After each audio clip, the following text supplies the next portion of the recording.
Hey everybody, welcome back to The Angry Americans, a channel dedicated to exposing the BS of our government and our elected officials. I'm your host, Anthony, your commercial HVAC technician from Las Vegas, Nevada, and running for state assembly in my district in 2028. Let's get to it. What if patriotism weren't just a feeling that we got on the 4th of July? What if it were a quiet, daily decision when it starts at the dinner table and reaches all the way to the Constitution itself? We're living in a moment where fewer younger Americans say that they feel proud of their country, proud to be an American. Surveys show that pride has fallen to levels we haven't seen in a generation. That should concern us. Not because we need cheerleaders, rah rah USA, because the free people that no longer believe that their system is worth defending will eventually lose it. Today I want to talk about a deeper kind of patriotism, one that ties to the Constitution and Article 5, and how we can begin to rekindle patriotism in our youth, our families, our communities, our state, and our country. Patriotism is not blind loyalty. It's not pretending that our history is perfect. It is the settled conviction that the American experiment, limited government, individual rights, the rule of the law, and the consent of the governed is still the best framework yet devised for human freedoms. It is the willingness to criticize the country when it falls short of its own principles, and the equal willingness to defend it and its principles when they're under pressure. Most of all, it's the understanding that we are temporary stewards, that we inherited this republic and we're going to pass it on. And we're supposed to hand it off in a better condition than it was handed to us. That's intergenerational responsibility. That's patriotism. When households manage their finances, most of us try to pay down debt over time so we can leave something free and clear to the next generation. For more than half a century, the federal government has grossly done quite the opposite. That difference is not just an accounting problem, it's a moral and a constitutional one. And it points us to a deeper question: who's actually in charge? The founders knew that Congress one day might become a self-protecting class. That's why they gave us Article 5. Article 5 gives us two ways to amend the Constitution. One runs through Congress, the other through the states, through we the people. When 2/3 of the state legislatures apply, Congress must call a convention of the states to propose amendments. Those amendments still need ratification by 3/4 of the states. This is not a revolution. It's the lawful, peaceful method the Constitution itself provides for we the people, acting through their states to regain control when the federal government will not reform itself. And that's exactly where we're at. Today, a growing number of states have already passed applications calling for an Article 5 convention focused on three clear subjects: fiscal restraints on the federal government, limits on its power and jurisdiction, and term limits for federal officials. The momentum is real, and the process is deliberate by design. Term limits alone will not magically create statesmen, but they change the incentives. They make it so politics can't be a lifelong career. They open the door for citizen legislators, people who expect to come back home. And when those citizens are also constitutionally minded and patriotic in a deeper sense, the odds of real stewardship rise dramatically. Patriotism that stops at the flag and fireworks is incomplete, but patriotism that uses the Constitution and its own tools is the kind that can actually renew the entire country. So how do we spark this kind of patriotism again, especially in the rising generations? It begins with families. It begins with individuals, mothers, fathers, grandmothers, grandfathers, uncles, aunts.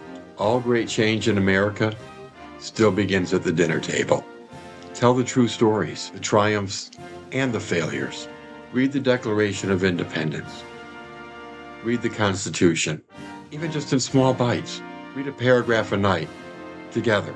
Visit local historic sites. Talk about what limited government and personal responsibility actually mean in real life, in daily life. Model the habits that you want to see. Pay your debts, serve your neighbor, speaking the truth, even when it costs something.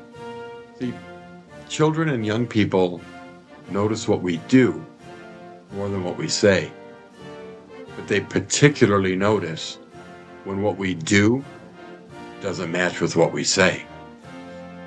We need to teach them honest history that neither whitewashes nor demonizes it. Teach the principles, individual liberty, equality under the law, separations of powers, federalism, and show how they've been both violated and vindicated across the country, across our history.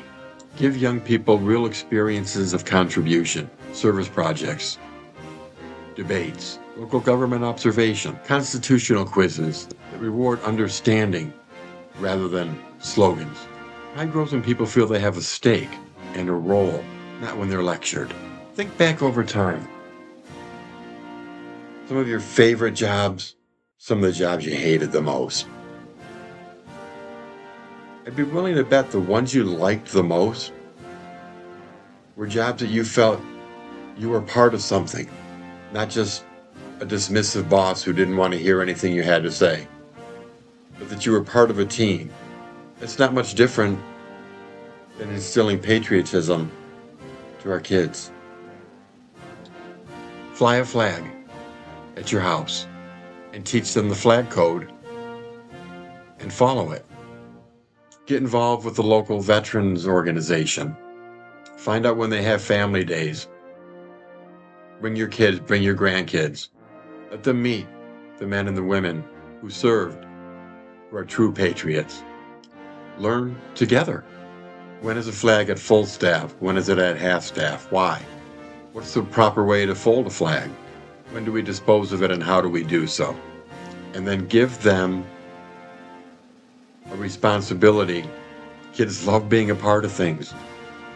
People love being a part of things. And then volunteer together. Go to a local park. Take a trash bag. Clean it up. Mentor them. If you don't have small children yourself, are there small children in your neighborhood? Are there young people in your neighborhood? Take an interest. Talk to them. Ask them for help. Start a conversation.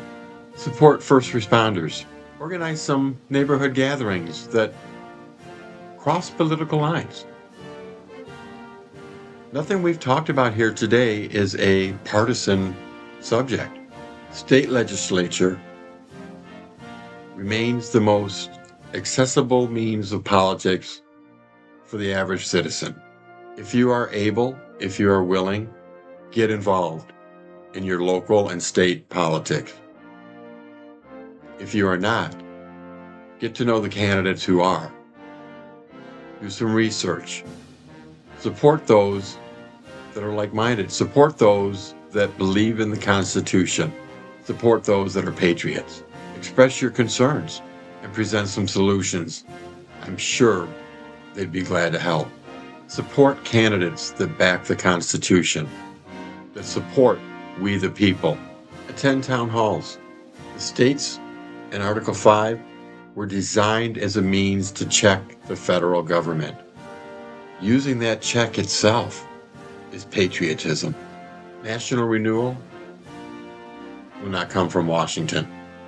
It will only come when enough families get involved, become patriots, teach their kids, show their neighborhood, show their community, their state, what it is to be a patriot. It's not always easy, and you're going to have some rough days. I fly a flag every day. I have an all-weathered flag. because I work a lot. If I'm out and it rains, I can't come home and take it down. I have it on ball bearings, but it still sometimes gets wrapped around the pole. I check it every morning when I leave for work. I check it every afternoon when I come home. I check it every evening before I go to bed. When it's wrapped, I unwrap it. I fly it 24/7, but I have a light. It comes on at dusk, turns off at dawn. Not just talking the talk. I try to walk the walk. And that's important because right now, when I started flying the flag, I was the only flag flyer in the community. I've seen another one. It starts with one. Be that one.